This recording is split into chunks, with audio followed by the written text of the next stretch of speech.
اس لیے سارا جھگڑا غدیر خم پہ آ کے ختم ہوتا ہے. ہمارا تو عقیدہ سیدھا سیدھا ہے, ہم اس میں تقیہ کرتے ہی نہیں کہ بھئی جب کچھ بھی نہ تھا اول ما خلق اللہ نوری. میرا دوسرا جو سوال ہے وہ یہ ہے, آپ کے ہاں مشہور ہے عقیدہ امامت. ویسے روایات کے اندر یہ بھی ملتا ہے کہ جو اس حالت میں مر جائے کہ جس کی گردن میں امامت کا کسی امام کی بیعت کا توق نہ ہو تو وہ جہالت کی موت مرتا ہے. یہ ہماری کتابوں میں بھی ملتی ہے, لیکن ہمارے اہل سنت کے اندر کوئی امام کا کوئی اس طرح تصور نہیں ہے جیسے آپ کے آئے. آپ کے جو عقیدہ امامت کا جو تصور ہے, ہمارے ہاں یہ مشہور یہ ہے کہ یہ اس کو ایسے ہی اتھینٹک مانتے جیسے نبوت ہے, یعنی نبی سے بھی بڑھ کر مقام دیا جاتا ہے. تو اس حوالے سے بتائیے کہ آپ کا عقیدہ امامت اہل تشیع مکتب اہل بیت میں وہ کس درجے کا, اس کو کیسے مانا جاتا ہے؟ بسم اللہ الرحمن الرحیم. دیکھیے پھر وہی بات آ گئی ہماری کہ بھئی ہم سے تو پوچھ لو ہم کیا چاہتے ہیں یا ہم کیا مانتے ہیں, ہماری کتابیں پڑھ لیں. جی, اگر وہاں آپ کو یہ نظر آتا ہے کہ نبوت سے پہلے امامت ہے تو پھر تو بات کیجیے. لیکن اگر ہمارے اصول دین میں پہلے توحید, پھر عدل, پھر نبوت, پھر امامت, پھر میعاد, پھر کیا جھگڑا ہے؟ عدل بھی تو ہمارے یہاں اصول دین میں نا, لیکن وہاں 3 اصول دین ہے, توحید, نبوت, میعاد. ہمارے یہاں اصول دین دوسرا ہی عدل ہے, عدالت, عدالت کا قیام. یہ عدالت کا قیام کون کرے گا؟ اچھا چلیے یوں چلتے ہیں, پہلے پھر وہی والی بات کر دیتے ہیں کہ ایسی زبان میں گفتگو کرتے ہیں کیونکہ آپ ظاہر ہے کہ عوام الناس کے لیے, لوگوں کے لیے سوال کیا آپ نے تو تاکہ وہ آسانی سے سمجھیں. اس میں بھی ہم منطق, فلسفہ اور وہ جو کلامی بحث ہوتی ہے, متکلمین کی جو بحث کہلاتی ہے, اس میں ہم نہیں پڑھیں گے, ٹھیک ہے نا. سیدھی سی بات کرتے ہیں کہ امامت کا کنسپٹ ہے کیا. دیکھیے قرآن مجید میں امامت کیا ہے. قرآن مجید میں امامت کا لفظ جو ہے وہ 3 طرح کے معنی میں آیا ہے, ابھی آپ کے سامنے رکھ دیتے ہیں. ایک امامت وہ ہے پیشوا کے معنی میں, اچھے ہو یا برا ہو, اچھا ہو یا برا ہو. مثلا میں عرض کرتا ہوں کی خدمت میں, وَجَعَلْنَاهُمْ أَئِمَّةً يَدْعُونَ إِلَى النَّارِ, ہم نے ان کو لوگوں کا پیشوا بنایا, یہ لوگوں کو جہنم کی طرف بلاتے ہیں. اچھا, وَقَاتِلُوا أَئِمَّةَ الْكُفْرِ, لڑو ائمہ کفر سے. آ گیا لفظ ائمۃ الکفر یعنی پیشوا, رہنما, جن کے پیچھے لوگ چلتے ہیں نا. تیسری آیت یوم ندعو کل اناس بامامہم, نص قرآنی ہے نا کہ کوئی شخص بغیر امام کے نہیں اٹھایا جائے گا. یہاں بھی کس معنی میں, یعنی جس کو فالو کر رہا ہے, یہ وہ معنی بتا رہا ہوں آپ کو, جس کو بھی فالو کر رہا ہے, معصوم کو فالو کر رہا ہے, غیر معصوم کو فالو کر رہا ہے, سیاسی لیڈر کو فالو کر رہا ہے, مذہبی لیڈر کو, جس کو فالو کر رہا ہے. یوم ندعو کل, یہ حدیث تو نہیں ہے نا, یوم ندعو کل اناس بامامہم, ہر انسان کو اس کے پیشوا کے ساتھ اٹھایا جائے, یعنی جس کی بھی وہ پیروی کر رہا ہے. صحیح. تو ایک تو نص قرآن کہ بھئی آپ کو, اس لیے ہمارے یہاں وہ حدیث زیادہ معتبر ہے, من مات ولم یعرف امام زمانے مات میتۃ جاہلیہ, جو مر گیا اور اس نے اپنے زمانے کے امام کو نہیں پہچانا تو جاہلیت کی موت پر گیا. لہذا امام کی شناخت نص قرآن کی تحت ضروری ہے, جس کے پیچھے آپ کو اٹھنا ہے. وہ امام کیسا ہونا چاہیے؟ جب قیامت کے دن میرا حشر امام کے ساتھ ہوگا نا, بنیاد سے چلیں گے نا, بڑا آسان ہو جائے گا مسئلہ. ہم اس لیے پہلی سیڑھی پہ قدم رکھ رہے ہیں. سوال یہ ہے کہ قیامت کے دن مجھے امام کے ساتھ اٹھ رہا ہے نا, جس کو میں فالو کر رہا ہوں, جو میرا پیشوا ہے. تو قیامت کے دن جو میرے اعمال کا ذمہ دار ہے وہ کیسا ہونا چاہیے؟ جو پوری ذمہ داری لے گا نا. تو اتنا تو یقین ہو, پہلے مرحلے میں اتنا یقین ہونا چاہیے کہ میں جس کو فالو کر رہا ہوں, وہی ہمارے دیگر مکاتب میں بیعت کے نام پہ آتی ہے نا وہی چیز. تو بھائی وہ کیا ہے؟ آپ صاف صاف کیوں نہیں کہتے یوم ندعو کل اناس بامامہم؟ اس لیے کر رہے کہ امام کے ساتھ اٹھنا ہے. اچھا, وہ بھی امامت ہے. میں یہ کہہ رہا ہوں کہ بظاہر تو وہی ہے نا, کیونکہ بیعت کا مطلب ہے کہ بھئی آپ اسی کے فالو کر رہے ہیں, اسی کے ساتھ قیامت کے دن اٹھائے جائیں گے. تو مفہوم کیا بن رہا ہے؟ کتب, غوث, ابدال, جو بھی ہے, مفہوم تو یہ بن رہا ہے نا کہ قیامت کے دن یہ ہمیں شفاعت کرے گا, ہمیں ساتھ لے کے جائے گا. ایسا ہی ہے نا, ایسا ہی ہے. ہم یہی تو کہہ رہے ہیں, ہم بھی یہی کہہ رہے ہیں کہ یہ طے ہے کہ ہر انسان قیامت کے دن اپنے امام کے ساتھ اٹھایا جائے گا. جب اپنے امام کے ساتھ اٹھایا تو پہلے مرحلے میں اس میں معرفت واجب ہوئی کہ نہیں ہوئی امام کی, کیونکہ اس کا حشر, قبر کے بعد حشر نشر تو امام کے ساتھ ہے. جب امام کے ساتھ, اس لیے ہمارے یہاں اصول دین ہے کہ واجب ہے شناخت, عقلی شناخت, کیونکہ اصول کا تعلق ہے عقل کے ساتھ. عقلی شناخت, عقلی شناخت کیا تقاضا کرتی ہے؟ عقلی شناخت یہ کرتی کہ جس کے ساتھ تمہاری دنیا بھی اور آخرت بھی, جو تمہاری دنیا میں بھی رہنمائی کرے اور آخرت میں بھی تمہارا پیشوا بنے. تو وہ کیسا ہونا چاہیے؟ وہ ایسا ہونا چاہیے کہ جس پر مجھے یقین راسخ ہونا چاہیے نا, یقین ہونا چاہیے کہ یہ مجھے گمراہ نہیں کرے گا نا, گمراہ نہیں کرے گا. ایک بات طے ہو گئی. صحیح. یہ اپنے عقیدے کے حساب سے امامت کی بنیاد یہ ہے کہ نہیں امام کے ساتھ ہونا. لہٰذا امام کی معرفت واجب ہے, واجب اس حد پر ہے کیونکہ عقلی مسئلہ ہے, لہذا اصول دین میں آئے گا, کیونکہ اسی کے دم سے عدالت کا قیام. نبی سے بڑا نہیں ہے. نبی کا کام ہے دین لانا, امام کا کام ہے دین کی حفاظت کرنا. دیکھیں نا, لاشعوری طور پہ بھی ہر مسلمان کہتا ہے کہ امام حسین نے کربلا میں دین بچایا. کہتا ہے نا, سب کہتے دین بچایا, دین کے لیے قربانی دی, کیونکہ امام ہے. اتنا ہمیں نہیں معلوم کہ امام دین کی حفاظت کرنے والا ہے. یعنی وہ جو حضور چھوڑ کے جا رہے ہیں, ابھی ہم آگے طرح سے تشریح کر دیں گے کیا مطلب کیا ہے ہمارا. پہلے ہم آیات بتا دیں آپ کو. یہ ہوگی کہ امامت یہ ہوگا کہ اس میں سب کے لیے. اب آئیے سورہ بقرہ 124 آیت. وَإِذِ ابْتَلَىٰ إِبْرَاهِيمَ رَبُّهُ بِكَلِمَاتٍ فَتَمَّهُنَّ قَالَ إِنِّي جَاعِلُكَ لِلنَّاسِ إِمَامًا قَالَ وَمِنْ ذُرِّيَّتِي قَالَ لَا يَنَالُ عَهْدِي الظَّالِمِينَ. یہ تب جب امتحان دے چکے. امتحان کب دیے؟ جب نبی تھے یا نہیں تھے؟ نبی تھے, خلیل تھے نا, رسول تھے تو امتحان دیے نا. بالکل. جب ہم نے آزما لیا سب چیزوں سے, پھر ہم نے کہا اب ہم آپ کو لوگوں کا پیشوا بنانے جا رہے ہیں, امام بنانے جا رہے ہیں. یہاں امامت عامہ یعنی وہ امامت جس میں دنیا آخرت سب کی چیزیں ہیں. یہ ایسا منصب تھا کہ جناب ابراہیم علیہ السلام نے فرمایا قال من ذریتی, میری اولاد کو بھی دی. جواب کیا ملا تھا؟ لا ینال عہد الظالمین. ظالمین جو ہوں گے تمہاری نسل میں ان تک یہ عہد نہیں پہنچے گا. اب ظالمین ضد ہے عادل کی. ظالم ضد ہے کس کی؟ عادل کی. طے ہو گیا نا کہ جو امام ہوگا پہلی شرط اس کی کیا ہوگی؟ پہلی شرط عادل ہے, کیونکہ ظالم امام ہو ہی نہیں سکتا. ظلم کا مطلب خالی گردن اڑا دینا نہیں ہے. ظلم کا مطلب ہے کسی چیز کو اس کے مقام سے ہٹا دینا. آپ بھی سمجھتے ہیں جوتی کا مقام پیر میں ہے نا, سر پہ رکھنا ممکن ہے گناہ نہ ہو, لیکن ظلم تو ہو گیا نا. ٹوپی کا مقام سر پہ رکھنا ہے, اس کو پیر میں رکھ لوں تو ظلم ہو گیا نا. کسی شے کو اس کی جگہ سے ہٹا دینا یہ ظلم ہے. تو ظالم کیسے بن سکتا ہے امام؟ یعنی جو ہر شے کو اس کے مقام پہ رکھنا نہ جانتا ہو, نہ سمجھتا ہو, تو پھر وہ ایسا امام ہونا چاہیے عادل کہ جو ہر شے کے ساتھ عدل کرے, ہر شے کے ساتھ انصاف کرے. پہلی شرط ہوئی کہ ایسا امام وہ ہونا چاہیے عادل. اس لیے عدالت ہمارے یہاں دوسرے نمبر پہ آ گئی, کیونکہ عدالت لازمہ ہے نبوت کا بھی اور امامت کا بھی. یہ لازم و ملزوم ہے. ہمارے یہاں یہ نہیں ہے کہ معاذ اللہ کوئی عقیدہ رکھ لے کہ بھئی حضور اگر معاذ اللہ سو رہے تو وہ نبی نہیں ہے, یا فلاں کام کرے تو وہ نبی نہیں. ہمارے نہیں ہے. ہر حال میں نبی. وہ خواب کے عالم میں بھی نبی ہے, وہ کسی بھی عالم میں ہے وہ نبی ہے. اس سے گمان, اسی لیے عصمت بھی ہماری یہاں جاتی نا, عصمت کے 40 سال سے قبل بھی نبی ہیں اور پیدائش 40 سال قبل. ہمارا تو عقیدہ سیدھا ہے, ہم اس میں تقیہ کرتے ہی نہیں کہ بھئی جب کچھ بھی نہ تھا اول ما خلق اللہ نوری. اللہ نے سب سے پہلے محمد عربی صلی اللہ علیہ وسلم کو خلق کیا. تو ہم تو یہاں تک ہے, سیدھی سی بات ہے. کیوں کہ آپ جانتے ہیں کہ حدیث قدسی میں آپ کے یہاں بھی ہمارے یہاں بھی کہ لولا کما خلقت الافلاک, اگر آپ کو خلق نہ کرتا تو میں افلاک ہی خلق نہ کرتا. بات ختم ہو گئی. عالمین بعد میں آئے ہیں, محمد عربی کا نور پہلے خلق ہوا, اب ان کے لیے خلق ہوا ہے نا سارا, رحمت للعالمین ہے. خیر آگے چلتے ہیں. اب آئیے سورہ انبیاء 73ویں آیت. وجعلناہم ائمۃ یہدون بامرنا واوحینا الیہم فعل الخیرات. اس کا پس منظر بھی بتا دیں, کیونکہ کبھی کبھی لوگ کہتے ہیں نا بھائی سیاق و سباق سے ہٹ کے بس ایک آیت بیچ میں نہیں, بیچ میں سے نہیں بتا رہا. یہ تمام انبیاء, جتنے انبیاء کا ذکر ہوا ہے نا, ان انبیاء کا ذکر ہونے کے بعد 73ویں آیت میں ان سب کے لیے کہا جا رہا ہے وجعلناہم ائمہ.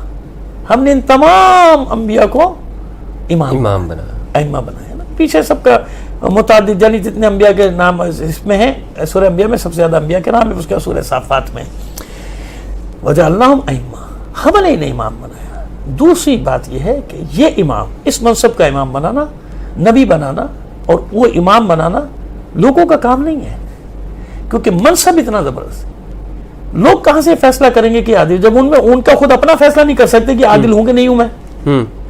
جب لوگ خود یہ شرائط پوری نہیں کر سکتے, کوئی زمینی ڈیموکریسی تھوڑی ہے کہ آپ نے مل کے کسی کو وزیر اعظم بنا دیا. یہ الہی منصب ہے. ہمارے یہاں امامت جو ہے وہ الہی منصب ہے. یعنی اگر رسول بھی کسی کو امام بنائے گا تو اللہ کے حکم سے بنائے گا.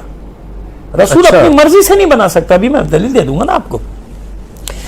پیغمبر بھی اپنی مرضی سے اپنا جانشین نہیں بنا سکتا جب تک اللہ کی مرضی, جب تک اللہ کا حکم نہ ہو, نہیں کر سکتا. الہی منصب ہو جائے. ہم نے ان کو امام بنایا.